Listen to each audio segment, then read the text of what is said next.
In today's video, I'm going to teach you how to save a template in Docusign. If you're looking to streamline document processes, using templates in Docusign can save you time and effort when repeatedly sending similar documents for signature. Let's dive into how you can create and save a template with ease. First, you'll want to make sure you're on the Docusign homepage. Docusign is renowned as the #1 service in electronic signature and intelligent agreement management, making it a go-to for many professionals and organizations looking to manage agreements efficiently. Navigate over to your web browser and enter Docusign's website to get started. Once you're on the homepage, look for the Login button. It's typically located at the top right corner of the screen.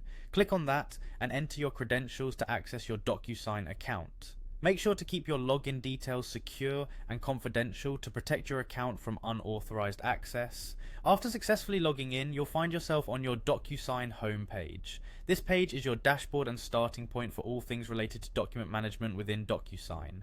Here you can create, send, and manage your documents with ease. Next, locate the Templates tab. You can usually find this in the main navigation bar. Click on Templates. This section is designed specifically for creating and managing document templates, helping you avoid starting from scratch each time you need a new document.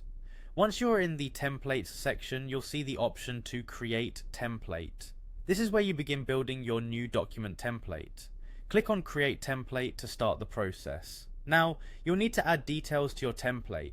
This involves specifying information such as the name of the template, the documents you want included, and the roles for the people who will be involved in signing or interacting with the document. Be as specific as possible to ensure that your template meets your needs and can be reused without much additional effort. Finally, after you've entered and reviewed all the necessary details, locate the Save and Close button. Clicking on this button will save your template and make it available for future use.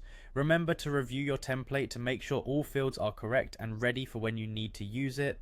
And there you have it. You've just learned how to create and save a template in Docusign. By using templates, you'll be able to work more efficiently, saving valuable time whenever you need to send out documents for signatures. Thanks for watching, and we're excited to see you streamline your document management processes using these tips.